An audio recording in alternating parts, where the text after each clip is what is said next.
Yeah, I'm just gonna go ahead and make this video. I've been trying to set my phone up for the longest. Welcome back to Life with Nikki D. Hope everyone is having a fantastic day. I'm currently in between orders right now, and I just want to talk about something that I haven't really talked about on my channel.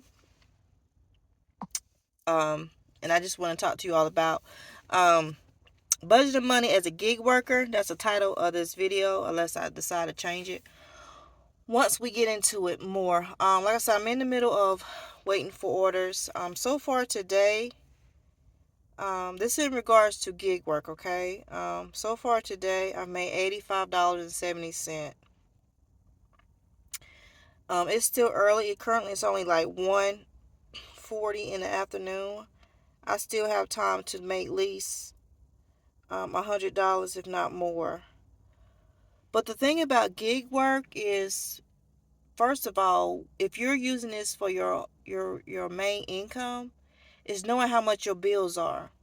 So every single at the end of every single month, like the very last day of the month, I sit down in front of my computer and I log into all my accounts, like my utility, like my Duke Energy, my Piedmont Natural Gas, my Google Fiber, my water, my public water, and I see how much my balance is and when the due date is, and I write that down on a little notebook, and that's how I know how much money I need to make for the necessities. That's the necessities. I know rent every month, that never changes, but the utilities do change. They go up and down.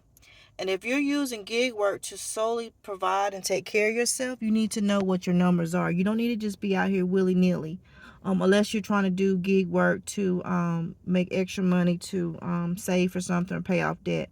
But if you're doing this solely, if you like you say, well, Nikki, I'm tired of my 9 to 5, I'm tired of that warehouse job, I'm tired of whatever. I would just want the freedom, the flexibility to make money when I need to. I have, things going on at home. I need to be able to work when I need to work, whatnot, after I have things at home taken care of and situated. I understand that. I have teenagers, they get to the point where you just can't leave them at home. They still need supervision. So I get it. But the main important thing is to know what your bills are. Now, let me tell you something. If this is all that you do for income, you need to make more. My method is making 2 times what your total bills are, because you got to include gas. My car was just broken. I had to put a starter in my car. That starter was like 288. Then I had to pay somebody to fix it. You know what I'm saying? So you have to really, really learn how to put away an emergency fund, and know that once you use your emergency fund, you got to start immediately saving up for a emergency fund. So if y'all don't know, about, I think in March, it's July now. In March, I had to get rotors for my car. I had to get brakes for my car, and then I had to do something else major. Like, that was like a lot of money. So I was already tapped out. They keep sending me this one order. I'm not doing it. I'm just not doing all those. I'm not doing all that. Can y'all see that? All that for $19. Yeah, it's how many drop offs? 8 stops. Really 7. I'm just not doing that. And I mean, when you start making money, and you kind of halfway at your goal, and I'm going to go to about maybe 5 or 6 o'clock today, so I'm okay to kind of slow down. I kind of got closer to my goal. Like I said, I want to at least make 100 plus today, so I'm already at 85, so I'm kind of good. But if I had started coming out here later today, I would have been trying to take everything. I wouldn't even had time to make this video and talk to y'all about how to get out here with a purpose. I guess that's what I'm trying to say. Get out here with a purpose when you're doing gig work. I got my Instacart app on too. I had picked up an Instacart that was paying like $20 because they have an incentive today. And that's another thing when you do gig work. Try to work the times where they giving out incentives. Also, if you can. Also, when I was doing Uber and Lyft, that's how I was able to make at least $100 every time I would do Uber and Lyft. Because for one, I would get started early. Not necessarily do airport runs, but I would just get started early, and then I'll be finished about 9, 10 o'clock, and I'll be done made $100 or close to it, right? So, because I'm an early morning driver, ride share driver, like I do early mornings. But back to the topics, know what your bills are and try to make 2 times what your bills are due. I keep looking at my screen, keep going in and out, so I don't want to miss a really good one. I don't want to miss a really good order. So what I'm trying to say is just make sure you budget your money. Make sure you try to make 2 times the your income, because like I said, you want to save up like for special occasions, like a family having something. You want to be able to, be able to contribute. If anyone's asking you to contribute, you want to be able to save. So I'm in the process now. I'm having to save to for one, closing costs for a house. Two, to get my daughter a car, cash paid cash, if that's how you say it. And still keep the beat running. Keep everything. And like I said, if you trying to buy a house, you need to try to keep all your money in your accounts and deposit it one time. Now, a lot of us, as soon as we get paid, we cash out. As soon as we get paid, we cash out. As soon as we get paid, cash out. But if you could kind of discipline yourself, this will help. If you kind of discipline yourself to budget your money, pull out like be $50 of cash. That's what I do. Pull out like $50 if you can, and just spend that. That's all you spending. That's all you spending. And try to keep your gas above half. Don't let it go below half a tank. So if you try to keep your gas where it don't go below a half a tank, they try to send me to Sam Club, and I'm not dare going to Sam Club on no Sunday. Not even curbside pickup. Yeah, so try to keep your gas tank right there at half a tank. So that $20, or you could put $10. Keep putting $10 in, so it never get, it won't cause it'll cost you more to fill up. You know what I'm saying? Cause gas prices up and down sometimes.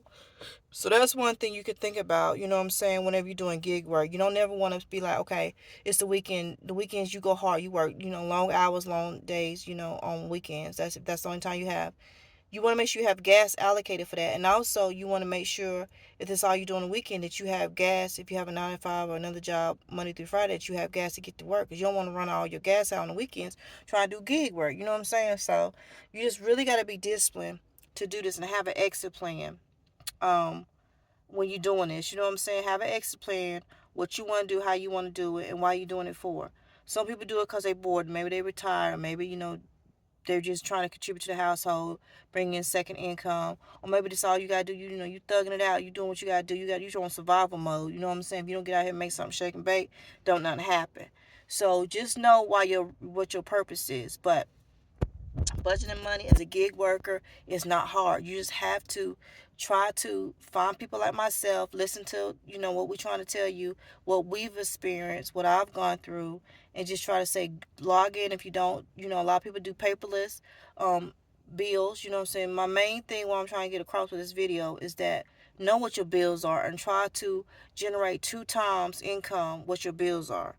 You know what I'm saying? And you got to think about groceries. Like, I can't tell y'all, shop at the discount food store, shop at the discount food store, shop at the discount food store, shop at the discount food stores, y'all. I can't emphasize that enough. That would save you so much money. Um, you just sitting around the house. Oh, we're gonna have steak and potatoes today. Plan for that. Go to, when you're in the grocery store doing these shopping orders, look and see if you see a pack of meat that's on sale.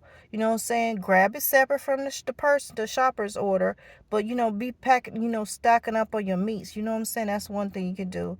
Like I said, in North Carolina, we got our Sunbucks pandemic EBT cards, and that was $120 per child, school age child, and I used that money to buy groceries for my household. So therefore, I didn't have to allocate, and I'm not, this week and next week, I'm not worrying about getting groceries. But if I do see a pack of meat or of anything that my household needs, I will be buying it. Now, my next thing, I'm just talking to my daughter.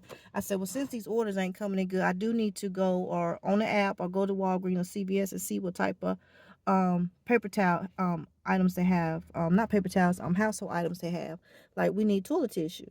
You never want to let your things that you need for your house to get down low if possible. I'm not a couponer, but I do like to shop for a good deal. So if when I got those Dawn dish sprays, I bought like 2 of them, and I had like 7 at one time. So now from time to time I check and see how many of those Dawn dish spray um soap dispensers that I have. I think I'm down to 3 or 4. So that means I need to start back stockpiling that. Because when money gets slow, like these apps they can deactivate you anytime. Money can be funny, things come up. You want to make sure you have everything that you need in your home, easily accessible to you. So that's just part of budgeting. You know what I'm saying? Yeah, the holiday just passed. If you celebrate the holiday, you done got your fireworks, you done got you cook out food out the way. Now you got to think about this week. What are you cooking for the meals? What are you eating? Your kids are home. Do you have a breakfast routine for them, or they just sitting around eating bowls of cereal all day? That's not cool. I mean, I can't say it's not cool. Let me take that back. I do apologize. That's your household, but if you can try to get in the habit of having them like maybe eat a bowl of cereal till you can get up and fix them something, or teach them how to put bacon or something that's going to kind of make them more fuller. Meals like that. Try to think about adding that to your routine. If you have children that you feel confident to have them in the kitchen, or maybe you can go ahead and cook the bacon or the turkey bacon and put it in the refrigerator, and they can just heat it up in the microwave. If you big on TV dinners, maybe you can find some TV dinners that they can just pop in the microwave. Something's more fulfilling for them during the summer months, because I know I'm a mother and they're just sitting around the house, so they're bored, so they're gonna just sit up there and eat, sleep, eat, sleep, eat, sleep, go outside, play, eat, sleep, and play. That's all they're gonna do. That's all they're gonna do. They may read, they may do some schoolwork. Y'all might have, do spring cleaning and stuff. But the majority of the time, they're just going to be sitting there bored, eating up everything. So why not have what they can eat up, stuff that's going to be fulfilling, especially if you still got to work your regular job. Don't not stop because they out of school. You want things there in the house that's going to fill them up. And try not to buy, if you can, it's according to your children, your household situation. Everybody go do what they want to do. Try to find not buy snacks. That was my mistake when I was a young mother. I would buy my kids all these snacks, and they wouldn't eat the food I cooked. They would eat the snacks. So although I worked in the hospital 12 hours, sometimes 16 hours, because they was in school, they would eat the snack and they wouldn't eat the food. So I be done cooked. I'm like, okay, warm this spaghetti up, warm this whatever. And then when I get home from work, they ain't ate none of that. They ate the snacks. So that's something that as a mother I know all about. I know all about too well. So that's something to think about. I don't have to take that because no, I don't want to go to that Walmart. I don't like that Walmart. But anyway, so that's just something to consider. You know what I'm saying? You're trying to budget as a gig worker, but you can make money. You can make really good money at this. If you want to make $100 a day, $50 a day, $30 a day, $20 a day, whatever you need to make to, to fulfill your obligations to the household, you could do it. But you try to get on a budget. Try to see where your money's coming in and see where your money's going out. Now, like I said, if you're trying to buy a house or you're trying to buy a car, you need money going into to your bank account. Even if you use Chime or whatever, if you don't have a regular bank account, you need to have that money coming in. Those micro deposits don't always look good, but it is money coming in. But you got to think about it. When you cash out every single time, they're taking money from you. They're taking money, a small, transactional fee. So if you just let it build up, and then even if you make money and you be like, okay, you just do the basic bank transfer, it's going to take a couple of days for it to transfer into your bank account, but they won't take money from you. But if you need money like right now, like Nikki, I tried to budget this week, something came up, da da da, I thought I was going to have gas, I need to cash this out right now. Do what you got to do, but please try not to make that a habit. So yeah, that's what I had to say in regards to budgeting as a gig worker. I hope this helped, and y'all have a fantastic day.